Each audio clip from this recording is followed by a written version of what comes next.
Disiarkan dari Jalan Kiai Gembyang nomor 1 Kendal. Inilah 93 LPPL Radio Suara Kendal FM. Idola Keluarga Kendal.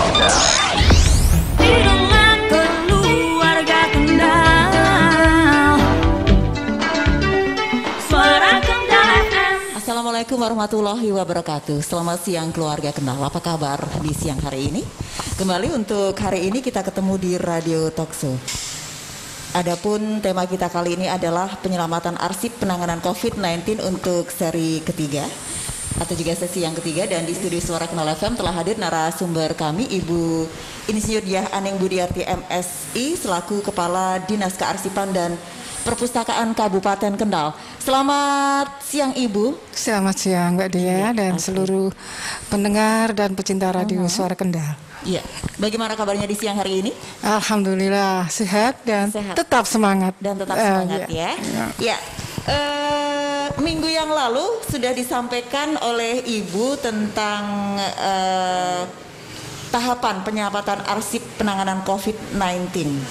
Nah, untuk tahapan yang akan dilaksanakan untuk penyelamatan arsip penanganan COVID-19 ini, mungkin bisa dijelaskan Ibu? Ya, jadi tahapannya sebagaimana kemarin sudah kami sampaikan. Yang pertama ini di tahap persiapan, ya, di bulan Juli sampai Desember 2020 ini.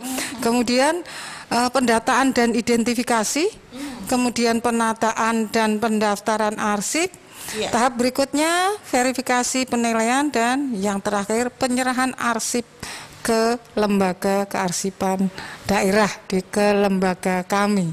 Jadi ada 5 tahap yang memang harus ditempuh, dimulai sudah sejak Juli 2020 ini. Ya. Untuk tahapan pertama dalam penyelamatan arsip penanganan COVID-19, apa saja yang harus dilaksanakan ini Ibu? Jadi untuk tahap pertama ini adalah tahap persiapan. Nah, ini memang sudah kita laksanakan tentunya dengan ada dasar hukum untuk melaksanakannya di pusat dengan SE Menpan RB 62/2020 dan di kabupaten ya ini dengan SE Bupati ya, surat edaran Bupati nomor ini tentang penyelamatan arsip penanganan COVID, juga ada surat tentang pelaksanaan penyelamatannya. Ya. Nah, persiapan yang dilakukan yaitu kita menyiapkan formulir praidentifikasi masalah. Jadi di situ kita pilah-pilah menjadi 7 bagian, yaitu apa yang harus dituangkan di dalam formulir tersebut di dalam praidentifikasi ini. Yang pertama yang harus dituangkan adalah mengenai kebijakan percepatan penanganan COVID. Ya, kemudian yang kedua adalah bagaimana pelaksanaan dan pengkoordinasiannya. Yang ketiga, bagaimana pengawasan dari pelaksanaan penanganan COVID itu sendiri. Itu juga harus dituangkan di dalam formulir praidentifikasi ini. Yang keempat adalah bagaimana pengerahan sumber daya, ya, baik SDM-nya, dananya, kemudian mungkin alat-alatnya, dan sebagainya. Yang kelima, bagaimana pelaporan ini dilakukan, pelaporan percepatan penanganan COVID ini, ya, mekanismenya seperti apa, dari siapa laporan ke siapa, dengan setiap waktunya berapa lama misalnya ya tahapannya. Kemudian yang keenam adalah dampak atau akibat dari COVID itu sendiri secara langsung maupun tidak langsung. Apa sih yang dirasakan oleh masyarakat selama ada pandemi COVID ini? Nah, kemudian yang ketujuh adalah bagaimana penanggulangan COVID ini dilaksanakan. Ya, ini antara lain dan tidak terbatas pada inovasi sarana prasarana, infrastruktur, pengobatan, vaksin dan sebagainya. Ya, jadi dan bagaimana hasil riset ini nantinya bisa dimanfaatkan gitu untuk risetnya hasilnya ini.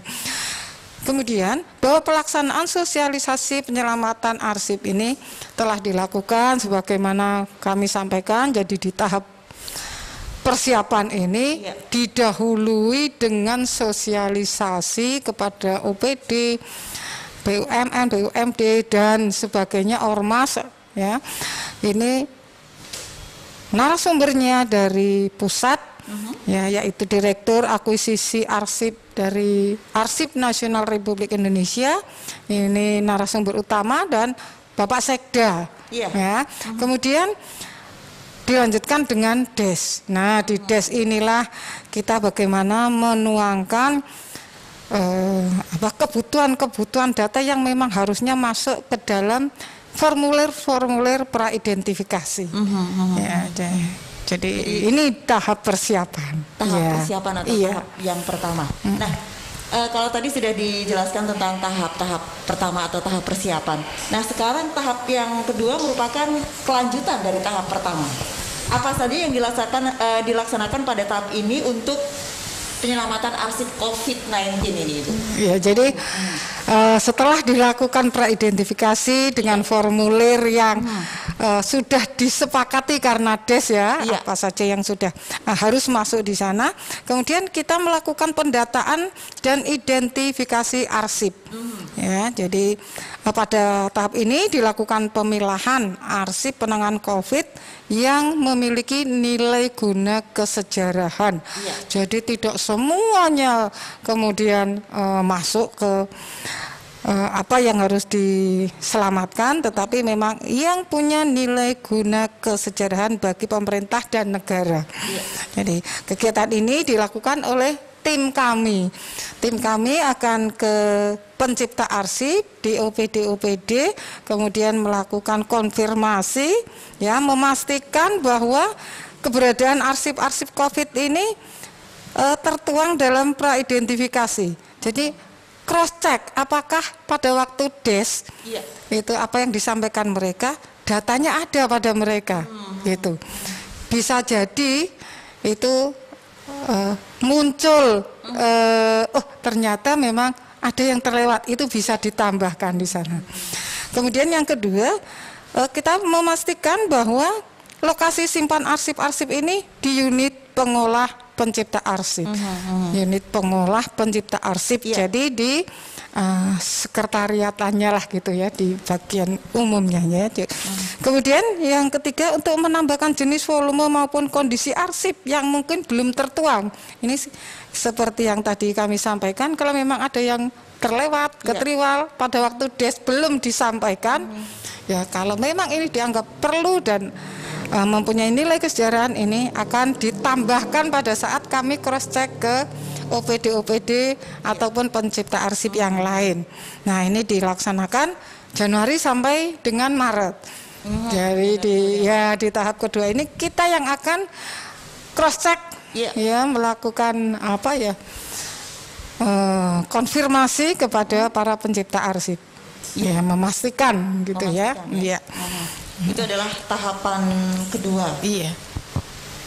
Sementara sudah dijelaskan apa saja isi dari kegiatan pada tahap pertama dan kedua oleh Ibu Diah Aninya. Selanjutnya apa yang dilakukan pada tahap ketiga, penyelamatan arsip penanganan COVID-19 ini? Untuk tadi sudah tahapan kedua, tahapan pertama sudah, ini tahapan berikutnya, tahapan ketiga ini bagaimana ini, Ibu? Jadi untuk tahap ketiga ini adalah tahap penataan dan pendaftaran arsip. Di sini dimulai dari penataan berkas, ya, berkas arsip-arsip COVID-19 ini mengenai ya fisik arsip itu sendiri, bentuknya apa, misalnya bentuknya dokumen, kertas, ya, itu yang kita tata gitu. Mungkin bisa jadi foto. Atau mungkin video, ya, ini yang kemudian harus kita tata berkasnya, ya, ini oleh pengelola arsip sendiri. Jadi setelah kami datang ke OPD, ya, kita melakukan cross check tadi, kemudian oleh OPD atau pencipta arsip ini dilakukan penataan, ya, penataan berkas. Nah, kemudian pemberkasan ini dilakukan tentu sesuai dengan kronologis bagaimana arsip itu tercipta serta kode klasifikasi masalah. Jadi ini dipilah-pilah sesuai dengan klasifikasi masalahnya. Nah, ini tentu juga memperhatikan tingkat perkembangan arsip saat terciptanya. Iya. Nah, setelah itu dilakukan penyusunan daftar arsip hasil pemberkasan. Ini sesuai dengan format daftar arsip yang telah ditentukan. Jadi ini memang ada aturan-aturan yang memang harus dipenuhi di dalam melakukan penyusunan daftar arsip. Nah, ini dilaksanakan April sampai Juni 2021. Jadi memang ini secara bertahap karena COVID ini kan juga berjalan cukup lama. Cukup lama. Makanya memang diperlukan persiapan untuk melakukan supaya arsip-arsip yang tersimpan, yang terselamatkan ini benar begitu harusnya. Iya. Jadi ini April sampai dengan Juni 2021 ya? Iya, begitu cukup lama.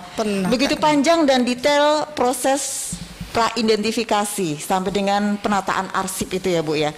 Dan penyusunan daftar arsip yang akan diselamatkan. Tahap berikutnya, tahap keempat sebagai langkah selanjutnya tentu akan lebih mengerucut lagi mendekati akhir dari penyelamatan arsip COVID-19. Apa yang harus dikerjakan ini Bu? Ya, jadi setelah begitu rinci sebenarnya memang yang sulit itu ya di tahap 1 sampai ke 3 ini kan. Nah, setelah itu kita memasuki tahap keempat, di situ dilakukan verifikasi atau penilaian arsip. Ya, ini sesuai dengan daftar arsip. Ini berisi kegiatan yang pertama adalah permohonan penyerahan arsip statis COVID. Ini secara resmi dari setiap pencipta arsip, ya, setiap OPD, ormas, lembaga kepada lembaga kami, kepada LKD. Ya, ini jadi ada permohonan untuk penyerahan. Kemudian oleh tim kami, ya, oleh LKD bersama tim, ini timnya juga melalui SK, ya, SK Bupati, ini dilakukan penilaian. Apakah yang diserahkan ini daftar arsipnya sudah sesuai dengan fisik yang disiapkan, gitu ya. Nah, setelah dinilai, kemudian ada penetapan arsip statis. Ini oleh pencipta arsip. Jadi oleh pimpinan pencipta arsip ini akan ditetapkan mana arsip statisnya. Nah, kemudian arsip statis ini akan diserahkan kepada lembaga kami dan oleh pimpinannya ini diserahkanlah ada persetujuan dulu, jadi ada persetujuan dari penetapan, kemudian persetujuan pimpinan arsip ini diserahkan kepada lembaga kami. Jadi memang prosesnya ini begitu rinci begitu ya, hati-hati sekali gitu karena arsip ini ya kan memori kolektif bangsa, sehingga kalau tidak melalui proses yang benar-benar rigid, khawatirnya di belakang hari ya ada yang kurang pas gitu ya. Jadi setelah penetapan, kemudian persetujuan dari pimpinan pencipta arsip untuk menyerahkan arsip statisnya ke kami. Kemudian ada persiapan penyerahan fisik arsip statis tersebut ya. Ini jadi persiapan penyerahan fisik. Nah, ini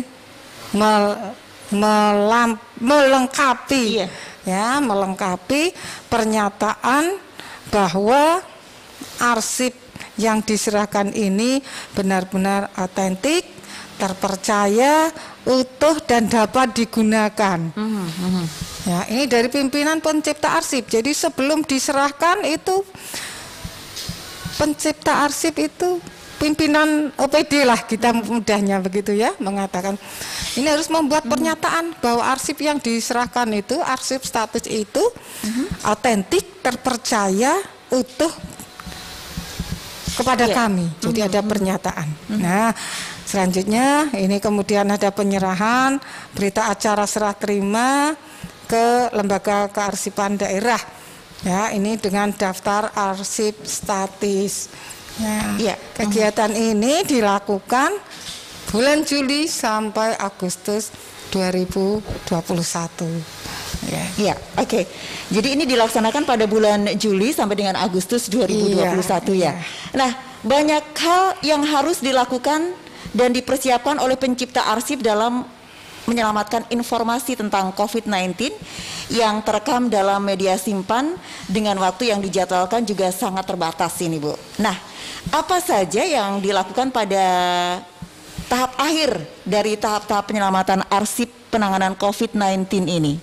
Ya, tadi telah kita jelaskan mengenai persiapan penyerahan, ya ada berita acara dan sebagainya. Nah, di proses penyerahan itu ada syarat-syarat juga bahwa di situ harus hadir pimpinan pencipta arsip, itu harus hadir. Kemudian kepala lembaga kearsipan, jadi dari kami, dari Dinas Kearsipan dan Perpustakaan, dan saksi-saksi, antara lain ini adalah dari pengawas, yaitu inspektorat.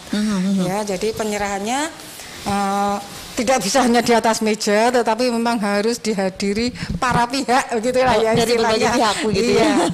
Nah, di situ ada penandatanganan berita acara serah terima, kemudian dilampiri daftar arsip statis penanganan COVID, diabadikan dalam dokumentasi baik foto maupun film, ya, dan ini dilaksanakan pada bulan Agustus 2021.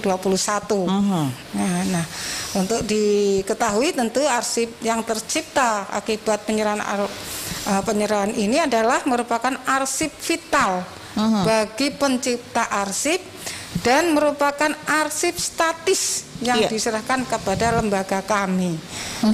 Nah, arsip statis ini nantinya akan diolah oleh lembaga kami dan menjadi bentuk inventaris yang mudah dipahami oleh masyarakat. Ya, jadi diolah kemudian menjadi bentuk inventarisasi arsip dan guide arsip guna disajikan kembali sebagai informasi terolah serta menjadi bagian dari pengembangan ilmu, riset dan survei peneliti bagi generasi penerus. Jadi seperti itu ya.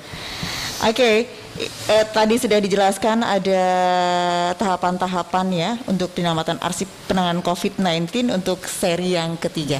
Barangkali di seri ini sebagai closing statement sebelum nanti mungkin kita juga masih akan ketemu lagi seri berikutnya, sesi berikutnya begitu ya Ibu ya. Silakan. Mungkin mau memberikan closing statement. Jadi kepada seluruh pencipta arsip, karena prinsipnya semua kita ini adalah pencipta arsip, ya, tetapi utamanya adalah lembaga-lembaga, organisasi-organisasi yang berkecimpung di dalam penanganan arsip COVID, ya, penyelamatan arsip COVID ini. Silahkan datanya segera diidentifikasi, dikumpulkan, kemudian nantinya tentu akan kita lakukan cross check ke lokasi-lokasi para pencipta arsip.